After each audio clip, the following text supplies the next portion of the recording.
Hello बच्चों। तो कैसे हैं आप लोग। आज हम इस वीडियो में बात करने वाले हैं जो हमारी क्लास 11th की केमिस्ट्री की जो यूनिट नंबर 3 चली हुई है, classification of elements and their periodicity, उसके एक्सरसाइज के हमने 22 तक क्वेश्चन कर लिए थे। तो आज हम उससे आगे क्वेश्चन करने वाले हैं 23 से लेकर 30 तक। तो चलिए शुरू करते हैं बिना किसी टाइम वेस्टिंग के। तो क्वेश्चन नंबर 23 हमसे क्या कहता है, हमसे कहता है कि how would you react to the statement, कि आप कैसे रिएक्ट करेंगे इस स्टेटमेंट के लिए, that the electronegativity of nitrogen, जो इलेक्ट्रोनेगेटिविटी होती है नाइट्रोजन की, on Pauling scale is 3.0 in all the nitrogen compounds. तो सबसे पहले हम ये समझते हैं कि इलेक्ट्रोनेगेटिविटी क्या होती है। ये हमने पिछले क्वेश्चन में भी डिस्कस किया था। तो इलेक्ट्रोनेगेटिविटी हमारी होती है कि ऐसी एबिलिटी किसी भी एटम की मॉलिक्यूल के अंदर कि वो शेयर्ड पेयर ऑफ इलेक्ट्रॉन को अपनी तरफ खींच ले, उसे हम उसकी इलेक्ट्रोनेगेटिविटी कहते थे। जैसे मान के चल रहे हैं ए और बी के बीच में कोई बॉन्ड बना हुआ है, तो बी अगर ज्यादा इलेक्ट्रोनेगेटिव है तो बी क्या करेगा, इन शेयर्ड पेयर ऑफ इलेक्ट्रॉन को अपनी तरफ खींच लेगा, इस तरीके से खींच लेगा। तो ये इसकी इलेक्ट्रोनेगेटिविटी की क्या है, कैपेसिटी है, एबिलिटी है। ठीक है। तो नाइट्रोजन की जो एबिलिटी होती है ना इलेक्ट्रॉन खींचने की, वो हर कंपाउंड में अलग अलग होती है। लेकिन इसने कहा कि पॉलिंग स्केल के अकॉर्डिंग इसकी इलेक्ट्रोनेगेटिविटी 3.0 है, जो कि बिल्कुल गलत है भाई। नाइट्रोजन की जो इलेक्ट्रोनेगेटिविटी होती है, किसी भी एलिमेंट की इलेक्ट्रोनेगेटिविटी होती है, वो कभी भी कांस्टेंट नहीं रहती है। तो यहाँ पे आप इसको क्या कहेंगे कि the given statement is not correct. ये बिल्कुल ठीक नहीं है, क्योंकि because electronegativity is not a fixed value, ये कभी भी कोई फिक्स्ड वैल्यू नहीं होती है। It depends on the chemical environment of the atom, ये डिपेंड करेगी उसके केमिकल एनवायरनमेंट के ऊपर। जैसा कि मुझे पता है कि जब हम लेफ्ट टू राइट जाते हैं पीरियोडिक टेबल के अंदर, तो हमारा एटॉमिक साइज क्या होता है, छोटा होता है ना। एटॉमिक साइज छोटा क्यों होता है, क्योंकि न्यूक्लियर चार्ज बढ़ जाता है। और जब न्यूक्लियर चार्ज बढ़ता है तो जो फोर्स ऑफ अट्रैक्शन होता है between nucleus nucleus and electron, force of attraction क्या होता है, वो बढ़ जाता है। तो जब फोर्स ऑफ अट्रैक्शन बढ़ेगा तो शेयर्ड पेयर ऑफ इलेक्ट्रॉन को वो अपनी तरफ खींचेगा। इसका मतलब इलेक्ट्रोनेगेटिविटी क्या होगी, इलेक्ट्रोनेगेटिविटी बढ़ेगी जब आप लेफ्ट टू राइट जाएंगे, तो है ना। तो इसके ऊपर क्या कर रही है, डिपेंड कर रही है, देखो साइज के ऊपर भी डिपेंड करती है। तो ये कहता है कि जो इलेक्ट्रोनेगेटिविटी है नाइट्रोजन की, वो चेंजेस करेगी, किसके ऊपर डिपेंड करती है, कि the atom to which it is bonded, कि ये किसके साथ में बॉन्ड किया हुआ है, उसके आधार पे बता सकते हैं हम। दूसरा, हम इसकी ऑक्सीडेशन स्टेट के ऊपर बता सकते हैं। जैसे ऑक्सीडेशन स्टेट का मतलब क्या है, जैसे मान लो कि मेरे पास में आयरन +2 है और एक है मेरे पास में आयरन +3, तो इन दोनों की देखो ऑक्सीडेशन स्टेट अलग अलग है लेकिन एलिमेंट सेम है। तो यहाँ पे जितनी ज्यादा ऑक्सीडेशन स्टेट बढ़ती है ना, उतनी ही इलेक्ट्रोनेगेटिविटी भी बढ़ती है। तो यहाँ पे ज्यादा इलेक्ट्रोनेगेटिविटी इसकी हो जाएगी। तो इलेक्ट्रोनेगेटिविटी क्या करती है, डिपेंड करती है किससे, ऑक्सीडेशन स्टेट पे and the type of chemical bond, की किस तरीके का केमिकल बॉन्ड है। Therefore, nitrogen does not have the same electronegativity in all its compound. इसीलिए इलेक्ट्रोनेगेटिविटी सेम नहीं रहेगी नाइट्रोजन की हर कंपाउंड के अंदर। हर कंपाउंड के अंदर इलेक्ट्रोनेगेटिविटी क्या रहेगी, डिफरेंट रहेगी। The value 3.0 on the Pauling scale is only an average value of nitrogen. ये केवल एवरेज वैल्यू बता रहा है उसकी। तो कंक्लूजन में आप क्या लिख सकते हैं, hence the statement is incorrect, कि ये स्टेटमेंट गलत है, because the electronegativity of nitrogen varies from one compound to another and is not constant. वो बदलती रहती है और ये कांस्टेंट कभी भी नहीं रहती है। तो ये क्वेश्चन था हमारा। अब हम नेक्स्ट क्वेश्चन देखते हैं। देखो नेक्स्ट क्वेश्चन हमसे क्या कहता है, क्वेश्चन नंबर 24। ये हमसे कहता है कि डिस्क्राइब द थ्योरी, ये थ्योरी बताओ associated with the radius of an atom, जो कि किससे रिलेट करे, रेडियस से रिलेट करे किसी भी एटम की, कि जब वो इलेक्ट्रॉन को गेन कर लेता है तब एटॉमिक रेडियस कैसे बढ़ेगी या घटेगी, या फिर वो इलेक्ट्रॉन को लूज कर देता है तो रेडियस घटेगी या बढ़ेगी। ये बात आपने बतानी है।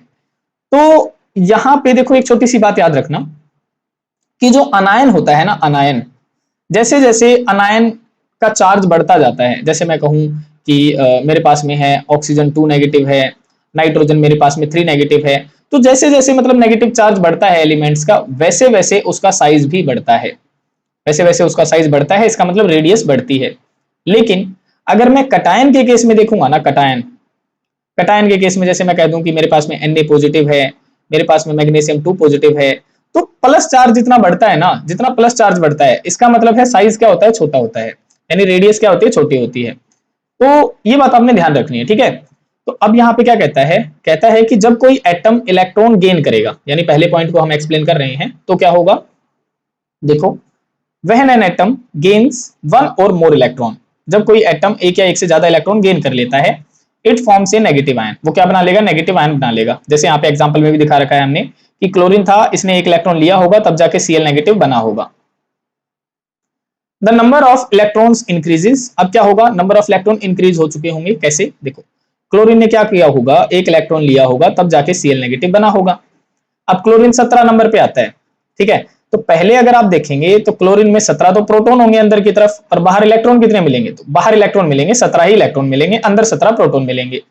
लेकिन इसकी तरफ जैसे ही आप आएंगे, प्रोटॉन तो हमारे 17 ही रहेंगे, लेकिन बाहर इलेक्ट्रॉन कितने हो चुके होंगे, 18 इलेक्ट्रॉन हो चुके होंगे। तो यहाँ पे एक समझने वाली बात है, देखो न्यूक्लियस का काम होता है इलेक्ट्रॉन को खींचना। अब मान के चलते हैं अंदर 17 आदमी है और बाहर 18 आदमी है, और इनमें रस्सा खींचने का प्रोग्राम चल रहा है, तो 18 आदमी 17 वाले को खींच लेंगे, है ना। तो जब 18 आदमी 17 वाले को खींच लेंगे तो साइज क्या हो जाएगा, बड़ा हो जाएगा, है ना। तो अनायन का साइज हमेशा क्या होता है, बढ़ता चला जाता है, और यही मैंने यहाँ पे आपको बताया, ठीक है। तो इधर क्या कहता है ये कि the number of electron increases, electron के नंबर तो इंक्रीज हो जाते हैं, but the number of proton remain same, तो प्रोटॉन तो सेम ही थे, देखो 17 प्रोटॉन ही थे। Due to increased electron electron repulsion, अब देखो यहाँ पे इलेक्ट्रॉन की संख्या बढ़ गई है तो इलेक्ट्रॉन इलेक्ट्रॉन रिपल्सन भी बढ़ेगा, है ना। The electron spread further apart, जिसके कारण इलेक्ट्रॉन इलेक्ट्रॉन रिपल्सन होने के कारण ये क्या हो जाते हैं, दूर की तरफ चले जाते हैं न्यूक्लियस से। देयरफॉर एटॉमिक रेडियस इंक्रीजेस, इसीलिए रेडियस क्या हो जाती है, इंक्रीज हो जाती है। तो आप यहां देखेंगे कि जो रेडियस ऑफ Cl नेगेटिव है ना, वो ग्रेटर देन होगी किससे, रेडियस ऑफ क्लोरीन से। तो पहला पॉइंट समझ में आया कि जब कोई स्पीसी इलेक्ट्रॉन गेन करती है तो रेडियस क्या हो जाती है, बढ़ जाती है, ठीक है, पहला पॉइंट हो गया। अब दूसरा पॉइंट देखते हैं हम कि जब कोई एटम लूज करता है इलेक्ट्रॉन को तब क्या होगा। तो देखो मान के चलते हैं मेरे पास में सोडियम है, सोडियम 11 नंबर पे आता है, ठीक है, और वो क्या करता है, वो एक इलेक्ट्रॉन को रिलीज कर देता है, ये उसने एक इलेक्ट्रॉन क्या कर दिया, रिलीज कर दिया, और क्या बना लिया, आपस में कटायन बना लिया। अब आप देखेंगे जब उसका साइज 11 था, यानी 11 एटॉमिक नंबर था, तो अंदर तो प्रोटॉन तो 11 होंगे और बाहर इलेक्ट्रॉन कितने होंगे, 11 इलेक्ट्रॉन होंगे, सेम है। लेकिन इधर की तरफ क्या हुआ होगा, उसने एक इलेक्ट्रॉन लूज कर दिया, तो न्यूक्लियर चार्ज तो सेम रहेगा, प्रोटॉन तो सेम रहेंगे, लेकिन इलेक्ट्रॉन कितने हो चुके होंगे, 10 हो चुके होंगे। तो फिर से वही ये मान के चलो कि इनमें रस्सा खींची का प्रोग्राम चल रहा है, तो 11 प्रोटॉन 10 इलेक्ट्रॉन को अपनी तरफ खींच लेंगे, और जब ये अपनी तरफ खींचेंगे तो साइज क्या हो जाएगा, छोटा हो जाएगा। तो यही बात तो मैंने बताई कि कटायन का साइज क्या हो जाता है, छोटा हो जाता है। तो आप बताएंगे कैसे इसको, देखो कि when an atom loses one और मोर इलेक्ट्रॉन, जब कोई एटम एक या एक से ज्यादा इलेक्ट्रॉन लूज कर देता है, it forms a positive ion, वो पॉजिटिव आयन बना लेता है। The number of electron decreases, तो नंबर ऑफ इलेक्ट्रॉन क्या होते हैं, डिक्रीज हो जाते हैं। देखो यहाँ पे 11 थे, यहाँ पे 10 हो गए। While the number of proton remain same, लेकिन प्रोटॉन की संख्या क्या रहती है, सेम रहती है। Therefore the atomic radius decreases, sorry ऊपर वाली लाइन रह गई कि the remaining electron are attracted more strongly by nucleus. तो अब जो ये रिमेनिंग इलेक्ट्रॉन है इनको ज्यादा स्ट्रांगली टाइटली बाउंड करके रखेगा न्यूक्लियस, क्योंकि ये ज्यादा है और ये कम है, तो स्ट्रांगली बाउंड करके रखेगा। देयरफॉर एटॉमिक रेडियस क्या हो जाएगी, डिक्रीज हो जाएगी। तो यहाँ पे आप देखेंगे कि जो रेडियस ऑफ Na पॉजिटिव है ना, वो छोटी मिलेगी आपको एज कंपेयर टू किससे, सोडियम से। समझ में आई आपको थ्योरी कि जब कटायन बनते हैं तो साइज छोटा होता है और जब अनायन बनते हैं तो साइज बड़ा हो जाता है। तो ये हमारा क्वेश्चन था। अब हम नेक्स्ट देखते हैं। देखो क्वेश्चन नंबर 25 हमसे क्या कहता है, ये कह रहा है would you expect the first ionization enthalpies for two isotopes. कहता है क्या कभी भी आपने दो आइसोटॉप्स के लिए आयनाइजेशन एंथैल्पी एक्सपेक्ट करी है कि क्या उनमें कोई डिफरेंसेस आएगा, क्या वो सेम रहेंगी, इस तरीके से। Of the same element to be same और डिफरेंट, कि दो आइसोटॉप्स के लिए आयनाइजेशन एंथैल्पी, जो कि फर्स्ट वाली देखूंगा मैं कि पहला इलेक्ट्रॉन अगर मैं निकालूं तो क्या वो सेम आएगी वैल्यू या वो डिफरेंट आएगी। जस्टिफाई योर आंसर, आपका आंसर जस्टिफाई करना है आपने। तो मान के चलो मैंने एग्जांपल ले लिया, हाइड्रोजन वाला ही ले लेते हैं, हाइड्रोजन 1 और हाइड्रोजन 1 ठीक है, ये हमने ले लिया। अब यहां आप देखेंगे कि देखो न्यूक्लियर चार्ज तो सेम रहेगा क्योंकि एक एक इलेक्ट्रॉन है। देखो यहाँ पे क्या होगा, प्रोटॉन तो एक रहेगा और इलेक्ट्रॉन भी कितने रहेंगे, एक ही रहेगा, है ना, इलेक्ट्रॉन भी एक रहेगा। सिमिलर यहाँ पे रहेगा, यहाँ पे भी प्रोटॉन तो एक ही रहेगा और इलेक्ट्रॉन भी कितने रहेंगे, एक ही रहेंगे। और इलेक्ट्रॉन जब आपने निकालना है ना, तो वहां पे मास का कोई फर्क नहीं होता है। जैसे यहाँ पे देखो इसका मास ही तो बढ़ रहा है, मास का कोई फर्क नहीं रहता। फर्क किसका रहता है, एक तो साइज का फर्क रहता है कि अगर साइज छोटा होता है तो आयनाइजेशन एनर्जी ज्यादा लगती है, साइज बड़ा होता है तो आयनाइजेशन एनर्जी कम लगती है। साइज का फैक्टर इंक्लूड करता है। दूसरा न्यूक्लियर चार्ज का फैक्टर इंक्लूड करता है, ठीक है, पेनिट्रेशन इफेक्ट इंक्लूड करता है। तो ये हमारे फैक्टर इफेक्टिंग में आ जाती हैं ये सारी बातें।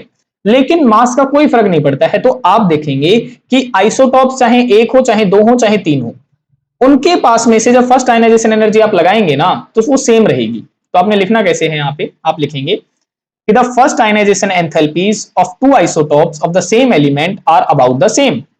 दोनों आइसोटॉप्स के लिए आयनाइजेशन एंथैल्पी सेम रहेगी, बिकॉज क्योंकि isotopes of an element have the same atomic number but different mass number. क्योंकि आइसोटॉप्स क्या होते हैं, वो होते हैं जिनका सेम एटॉमिक नंबर होता है और डिफरेंट क्या होता है, मास नंबर होता है। They have the same number of electron and the same electronic configuration. तो उनके नंबर ऑफ इलेक्ट्रॉन भी सेम रहेंगे, इलेक्ट्रॉनिक कॉन्फ़िगरेशन भी सेम रहेगी। Ionization enthalpy depends mainly on the electronic configuration. जो आयनाइजेशन एंथैल्पी है वो मेनली किस पे डिपेंड करती है, एक तो इलेक्ट्रॉनिक कॉन्फ़िगरेशन पे डिपेंड करती है, दूसरी अफेक्टिव न्यूक्लियर चार्ज पे डिपेंड करती है कि न्यूक्लियर चार्ज जैसे बढ़ेगा वैसे वैसे आयनाइजेशन एनर्जी भी बढ़ती है। तीसरी आपकी डिपेंड करेगी distance of the outer most electron from the nucleus, कि न्यूक्लियस से जितनी ज्यादा दूरी होगी ना उस इलेक्ट्रॉन की, इलेक्ट्रॉन निकलवाना आसान होगा, यानी आयनाइजेशन एनर्जी कम लगेगी। लेकिन अगर वो नजदीक होता न्यूक्लियस के तो आयनाइजेशन एनर्जी मुझे ज्यादा लगानी पड़ती है इलेक्ट्रॉन निकलवाने के लिए। तो इन फैक्टर्स पे डिपेंड करती है। Since these factors are same for both isotopes, और ये फैक्टर्स की वैल्यू सेम रहती है दोनों आइसोटॉप्स के लिए। Therefore first ionization energy are almost identical. तो आप देखेंगे कि जो पहली आयनाइजेशन एनर्जी है वो क्या रहेगी, सेम रहेगी।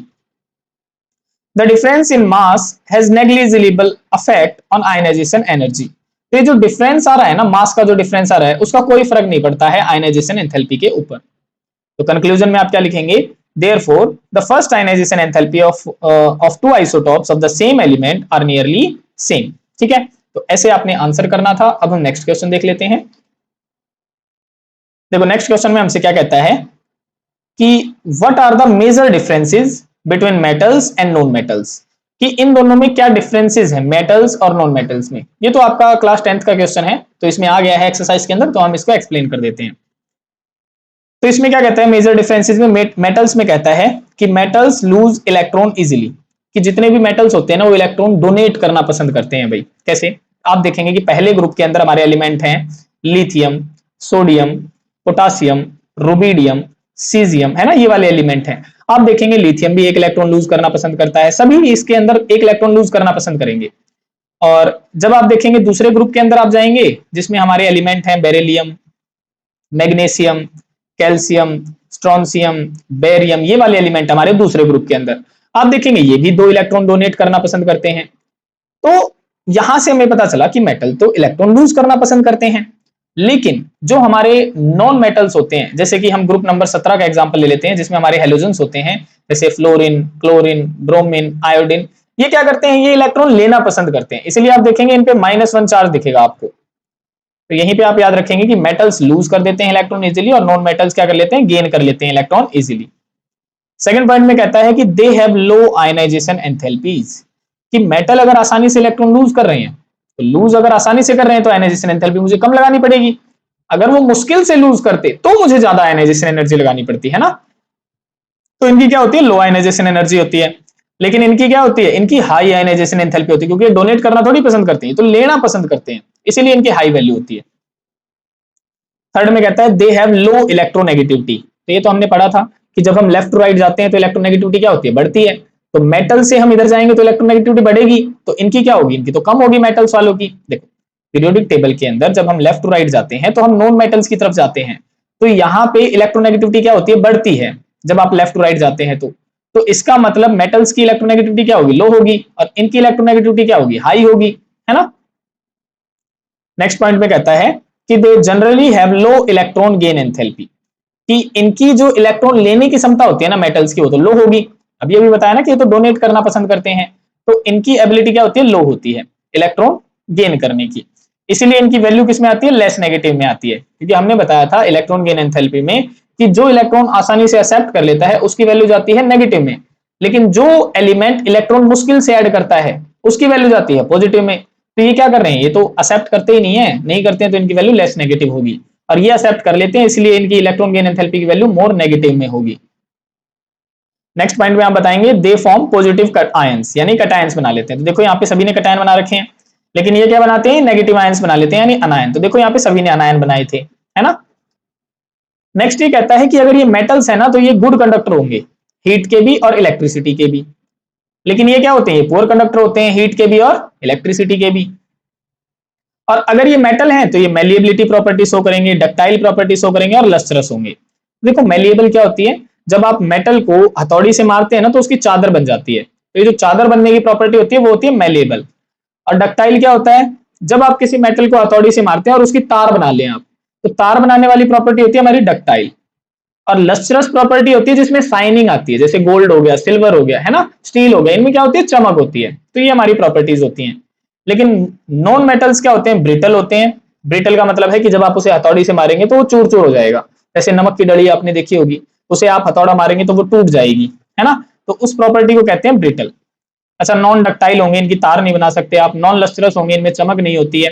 तो ये हमारे मेजर डिफरेंसेस थे मेटल और नॉन मेटल को लेके। तो ये था हमारा क्वेश्चन। अब हम नेक्स्ट देखते हैं। देखो नेक्स्ट क्वेश्चन में हमसे क्या कहता है कि यूज द पीरियोडिक टेबल। आपने पीरियोडिक टेबल का इस्तेमाल करना है to answer the following questions. और आपको यहाँ पे कुछ एक क्वेश्चंस दिए गए हैं।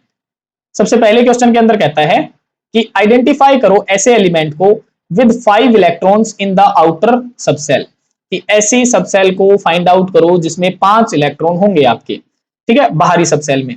तो देखो 5 इलेक्ट्रॉन आपको कहां दिखाई देंगे, मेनली जो हमारे 13 से लेकर 18 ग्रुप होते हैं, ठीक है, 13 से लेकर 18 तक। तो आप देखेंगे 13वें वाले में लास्ट सेल में पी में 1 इलेक्ट्रॉन आता है, 14वें वाले में लास्ट सेल में पी में आते हैं 2 इलेक्ट्रॉन, 15वें वाले में आते हैं लास्ट सेल में पी में 3 इलेक्ट्रॉन, 16वें वाले में आते हैं लास्ट सेल में पी में 4 इलेक्ट्रॉन, और 17वें वाले में आते हैं लास्ट सेल में पी में 5 इलेक्ट्रॉन, और 18वें वाले में आते हैं लास्ट सेल में पी में 6 इलेक्ट्रॉन। ऐसे ये हमारे क्या हो जाते हैं, पी ब्लॉक में आ जाते हैं। लेकिन इसने हमसे कहा है कि elements with 5 electron in the outer most shell. Outer most shell की आपने बतानी है। तो देखो हम यहाँ पे जैसे एग्जांपल लेके चले नाइट्रोजन का, तो नाइट्रोजन हमारा 7वें नंबर पे आता है। तो आप देखेंगे इसकी पहली सेल में तो 2 इलेक्ट्रॉन होंगे, अगली सेल में कितने होंगे, 5 इलेक्ट्रॉन होंगे। तो यही बात तो उसने पूछी है कि कौन सा है, तो आप बता देंगे यहाँ पे कि जो नाइट्रोजन होता है ना उसकी लास्ट सेल में 5 इलेक्ट्रॉन आते हैं, क्योंकि उसका एटॉमिक नंबर 7 होता है। तो इसका करेक्ट आंसर हमारा क्या हो जाएगा, नाइट्रोजन हो जाएगा। ठीक है, आगे देखो नेक्स्ट में हमसे क्या कहता है, पॉइंट नंबर बी के अंदर कहता है कि identify an element that would tend to lose 2 electron, कि ऐसा एलिमेंट आइडेंटिफाई करो जो चाहता है कि मैं 2 इलेक्ट्रॉन लूज कर दूं। तो मैंने अभी अभी यहाँ पे आपको बताया था, देखो ये वाले मैंने बताए थे कि जो दूसरे ग्रुप वाले एलिमेंट होते हैं ना वो चाहते हैं कि मैं 2 इलेक्ट्रॉन लूज कर दूं, तभी तो इन सभी के ऊपर 2 पॉजिटिव चार्ज आ रहा था। तो यहाँ पे जितने भी आपके ग्रुप नंबर सेकंड के एलिमेंट है ना, ग्रुप नंबर सेकंड के, यानी बेरिलियम हो गया, मैग्नीशियम हो गया, कैल्शियम हो गया, स्ट्रोंशियम हो गया, बेरियम हो गया, रेडियम हो गया, ये सभी क्या करते हैं, 2 इलेक्ट्रॉन लूज करना पसंद करते हैं। तो आप इनमें से किसी का भी एग्जांपल बता सकते हैं। हमने यहाँ पे मैग्नीशियम का बता दिया है। क्यों, क्योंकि इसकी इलेक्ट्रॉनिक कॉन्फ़िगरेशन, क्योंकि मैग्नीशियम आता है 12 नंबर पे, तो इसमें पहली सेल में 2 इलेक्ट्रॉन, अगली में 8 इलेक्ट्रॉन, अगली में 2 इलेक्ट्रॉन, तो 2 इलेक्ट्रॉन को क्या कर देता है, लूज कर देता है, जिसके कारण इसमें स्टेबल नोबल गैस कॉन्फ़िगरेशन आ जाती है। और 10 नंबर ऑफ इलेक्ट्रॉन किसमें होते हैं, नियॉन में होते हैं, जो कि एक नोबल गैसेज है। ठीक है, तो ये हमारा सेकंड क्वेश्चन था। थर्ड क्वेश्चन में हमसे क्या कहता है कि आइडेंटिफाई एन एलिमेंट, उस एलिमेंट को आइडेंटिफाई करो that would tend to gain 2 electrons, कि ऐसा एलिमेंट जो चाहता है कि मैं 2 इलेक्ट्रॉन गेन करूं। तो ऐसा एलिमेंट आपको कौन सा दिखेगा, जो हमारी ऑक्सीजन फैमिली है भाई, जो हमारी ऑक्सीजन फैमिली है। और ऑक्सीजन फैमिली हमारी कहां पे मिलेगी, आपको ग्रुप नंबर 16 के अंदर देखने को मिलेगी। कौन कौन सी है, ऑक्सीजन, सल्फर, सेलेनियम, ठीक है, टेलुरियम, ये वाली होती हैं। तो ये सभी एलिमेंट क्या चाहते हैं, चाहते हैं कि ये 2 इलेक्ट्रॉन ले लें और ग्रुप नंबर 18 की तरह बन जाएं, ग्रुप नंबर 18 की तरह। क्योंकि देखो 16 और 18 में केवल 2 इलेक्ट्रॉन का गैप है, तो 2 इलेक्ट्रॉन ले लेगा तो ये क्या बन जाएगा, ग्रुप नंबर 18 की तरह, यानी नोबल गैसेस की तरह बन जाएगा। तो ऑक्सीजन भी यही चाहता है, सल्फर भी यही चाहता है, सेलेरियम भी यही चाहता है, टेलुरियम भी यही चाहता है, सब यही चाहते हैं। तो यहाँ पे आप ग्रुप नंबर 16 का यहाँ पे जिक्र कर देंगे। तो थर्ड में आप क्या बताएंगे, देखो जैसे यहाँ पे हमने एग्जांपल ले लिया ऑक्सीजन का, क्यों, क्योंकि ऑक्सीजन की इलेक्ट्रॉनिक कॉन्फ़िगरेशन होती है 2 और 6, क्योंकि ऑक्सीजन का एटॉमिक नंबर होता है 8। ठीक है, तो ये क्या चाहता है, ये 2 इलेक्ट्रॉन लेना चाहता है ताकि इसकी ऑक्टेट कंप्लीट हो जाए और ये O2 नेगेटिव बन जाए, यानी नोबल गैस की तरह बन जाए। ठीक है, अब देखो चौथे पॉइंट में क्या कह रहा है, यानी पॉइंट नंबर 4। तो इसको मैंने यहाँ पे भी लिख दिया इसका क्वेश्चन, देखो ये लिख रखा कि identify the group having metal, non metal, liquid as well as gas at room temperature. कहता है कोई ऐसा ग्रुप है आपकी नजर में पूरी पीरियोडिक टेबल के अंदर जिसमें मेटल भी है, नॉन मेटल भी है, लिक्विड भी है और गैस भी है। तो आप बताएंगे ऐसा कोई सा भी ग्रुप नहीं है जिसमें मेटल भी हो, नॉन मेटल भी हो, लिक्विड भी और गैस भी हो, ऐसा कोई सा भी नहीं है भाई। हाँ, लेकिन ऐसे एलिमेंट जरूर हैं जो मतलब अलग अलग स्टेट्स में पाए जाते हैं, तो वो हमारा ग्रुप नंबर है 17, हेलोजन वाला। ठीक है, और हेलोजन कौन कौन सी हैं, इसमें फ्लोरीन, क्लोरीन, ब्रोमीन, आयोडीन, ये वाले एलिमेंट हमने अरेंज कर रखे हैं। तो ये कहता है कि ग्रुप नंबर 17 ऐसा ग्रुप है जिसमें एलिमेंट पाए जाते हैं डिफरेंट फिजिकल स्टेट्स में एट रूम टेम्परेचर। कौन कौन सा, तो फ्लोरीन हमें गैस मिलता है, क्लोरीन भी हमें गैस में मिलता है, ब्रोमीन हमें लिक्विड में मिलता है और आयोडीन हमें सॉलिड में मिलता है। तो आप बताएंगे कि thus group 17 contains known metal that exist as gases, liquid and solid at room temperature। ठीक है, ये हमें मिलते हैं, लेकिन there is no single group, ऐसा कोई सा भी ग्रुप नहीं है इन द पीरियोडिक टेबल, पूरी पीरियोडिक टेबल के अंदर, that contains a metal, non metal, a liquid and a gas all together. तो ये आप ध्यान रखेंगे। ठीक है, तो ये था हमारा क्वेश्चन। अब हम नेक्स्ट देखते हैं।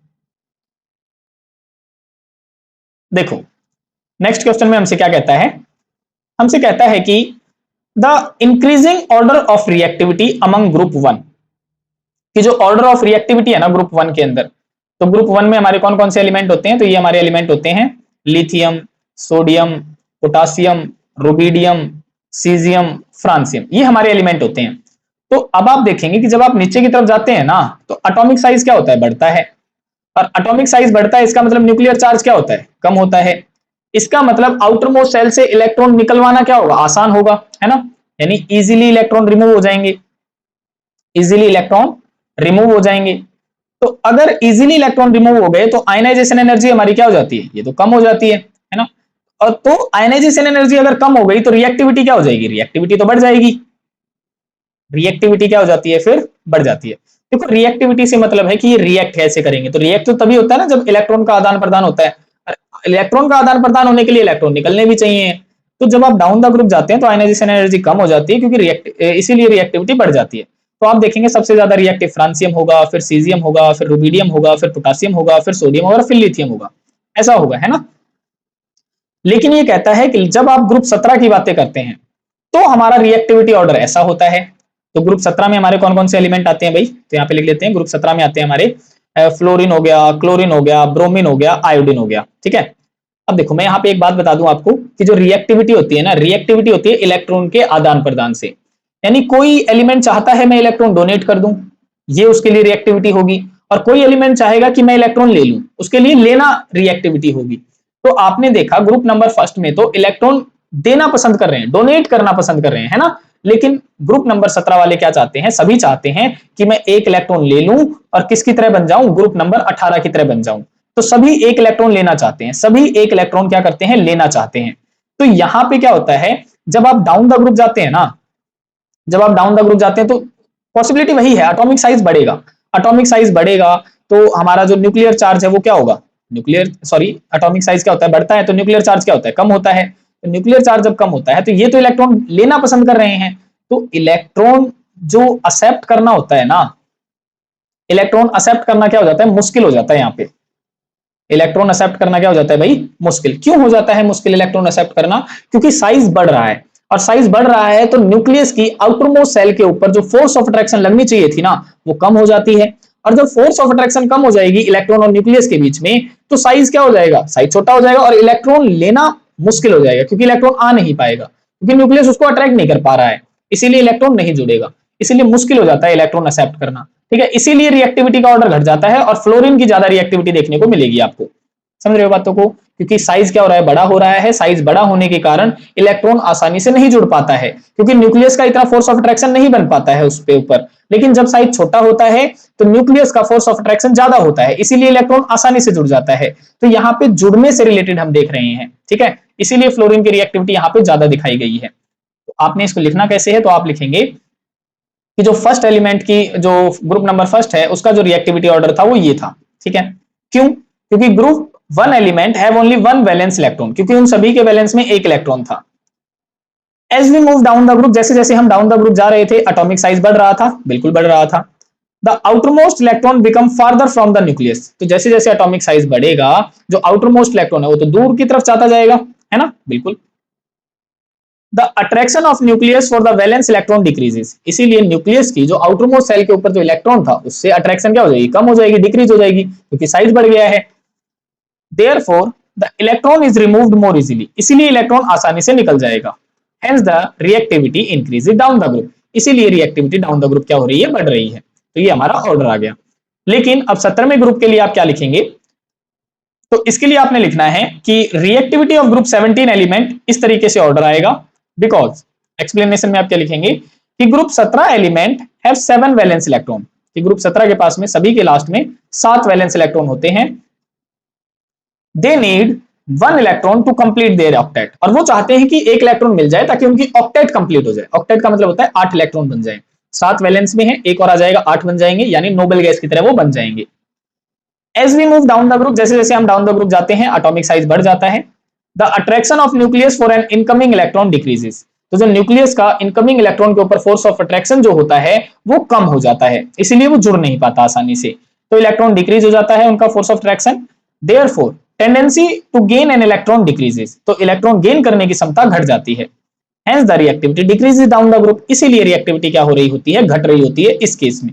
ठीक है, तो ये था हमारा क्वेश्चन, इस तरीके से आपने आंसर करना होता है। अब हम नेक्स्ट करते हैं।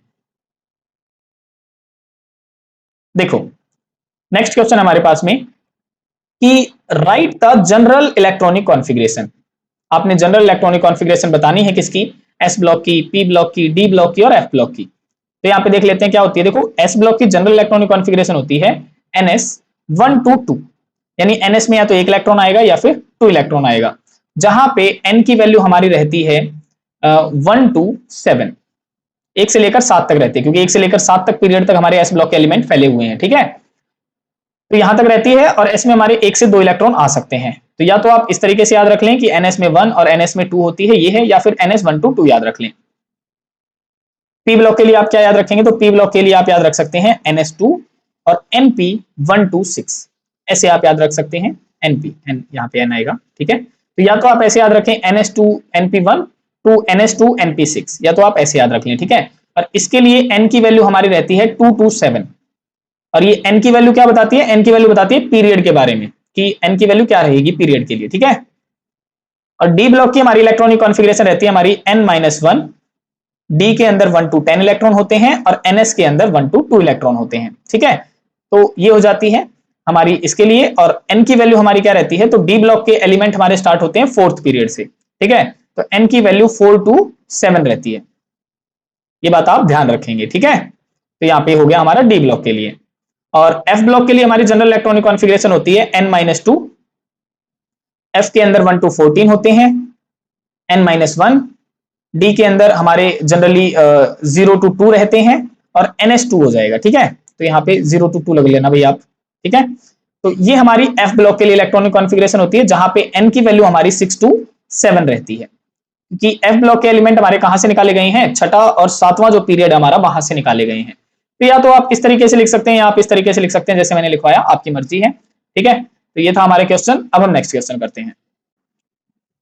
देखो नेक्स्ट क्वेश्चन हमारा क्वेश्चन नंबर 30 हमसे क्या कहता है कि assign the position of the element having outer electronic configuration.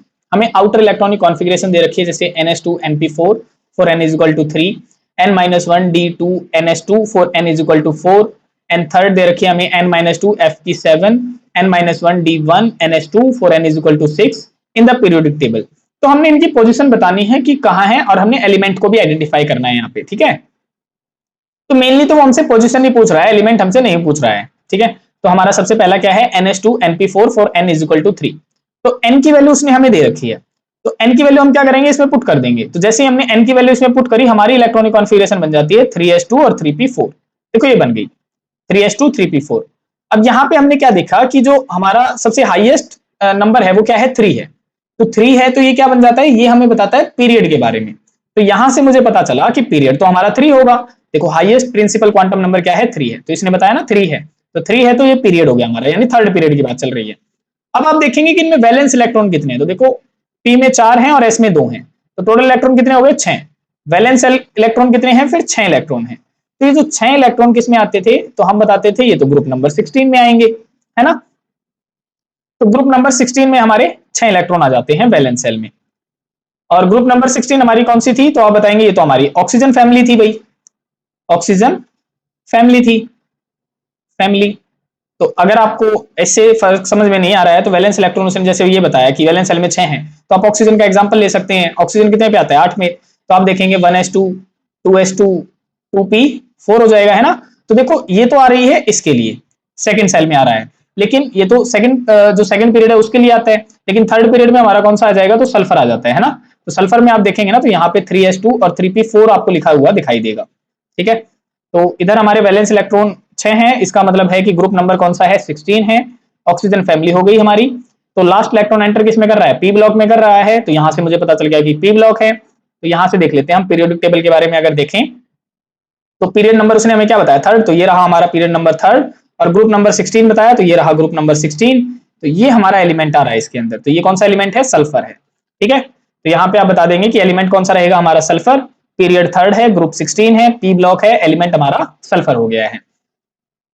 Similarly second वाले के लिए देख लेते हैं। तो देखो n-1 d2 NH2 for n is equal to 4, n की वैल्यू हमें दे दी है, तो 4 हमने यहाँ पे पुट करना है। तो जैसे ही हम यहाँ पे पुट करेंगे तो ये तो बन जाएगा 3d2, ये बन गया, और 4s2 ये हो गया, है ना। यहां से मुझे क्या पता चला? देखो हाईएस्ट प्रिंसिपल क्वांटम नंबर क्या है? 4, यानी 4 क्या है? 4 तो पीरियड हो गया, ये तो पीरियड हमने बता दिया। अब यहाँ पे देखो कि लास्ट इलेक्ट्रॉन किस में एंटर कर रहा है? तो ये तो डी में एंटर करेगा, है ना, इनर सेल में एंटर करेगा। तो डी में एंटर कर रहा है लास्ट इलेक्ट्रॉन, तो ये हमारा डी ब्लॉक का एलिमेंट हो गया। अब आपने देखना है कि पीरियड को, सॉरी, जो ग्रुप कौन सा है। तो ग्रुप कौन सा होगा? देखो यहां से हमें पता चल जाएगा कि जो टाइटेनियम होता है ना, टाइटेनियम, टाइटेनियम हमारा कौन से नंबर पे आता है? टाइटेनियम हमारा 22 नंबर पे आता है। तो जब आप इसकी इलेक्ट्रॉनिक कॉन्फ़िगरेशन करेंगे ना तो D2 4s2 बनती है। तो यहां से देखो ये इलेक्ट्रॉनिक कॉन्फ़िगरेशन और ये बिल्कुल सेम है, तो हमारा जो एलिमेंट हो जाता है वो टाइटेनियम होगा। तो ये जो ग्रुप हो जाता है ना हमारा, ग्रुप होगा हमारा 4, ठीक है। तो पीरियड कौन सा है? पीरियड 4 है, ग्रुप हमारा 4 है, ब्लॉक हमारा डी आ गया, और एलिमेंट हमारा टाइटेनियम आ गया। देखो यहाँ पे ये रहा ग्रुप नंबर 4 आ गया, ठीक है। तो ये रहा टाइटेनियम। पीरियड हमारा कौन सा है? तो पीरियड भी हमारा 4th है। तो यहां से हमारे स्टार्ट हो जाएंगे एलिमेंट्स, ठीक है। ठीक। और एक तरीका और था इसको पहचानने का कि देखो 3D के अंदर एंट्री कर रहा है इलेक्ट्रॉन, तो ग्रुप नंबर 4 यहीं से पहचाना गया है। और जो 3D के अंदर अगर एंट्री कर रहा है तो यहाँ पे हमारे जो डी ब्लॉक है ना, यहाँ पे 4 पीरियड होते हैं। देखो डी में 4th 5th 6th और 7th। तो जब 4th पीरियड की बात चलती है ना तो इलेक्ट्रॉन हमारा 3D में एंट्री लेता है। 5th पीरियड की बात चलती है तो इलेक्ट्रॉन हमारा 4D में एंट्री लेता है। 6th की बात चलती है तो इलेक्ट्रॉन हमारा 5D में एंट्री लेता है। और 7th की बात चलती है तो इलेक्ट्रॉन हमारा 6D ऑर्बिटल के अंदर एंट्री लेता है। तो यहाँ पे उसने बताया कि 3D के अंदर एंट्री ले रहा है, तो 3D के अंदर एंट्री ले रहा है, तो हमारा यहां से पता चल गया था कि पीरियड हमारा 4th है। यहां से भी पता चल जाता है हमको, ठीक है। अब हम नेक्स्ट देख लेते हैं। देखो नेक्स्ट में हमें यहाँ पे जनरल इलेक्ट्रॉनिक कॉन्फ़िगरेशन दे रखी है और n की वैल्यू दे रखी है। तो हम यहाँ पे जैसे n की वैल्यू पुट करेंगे तो ये बन जाएगा n-2, ये बन गया 4f7 और 5d1 और 6s2, ये हो गया। तो n इज इक्वल टू 6, ये क्या है हमारा? ये है हाईएस्ट प्रिंसिपल क्वांटम नंबर। इसका मतलब ये हमें पीरियड के बारे में बताएगा।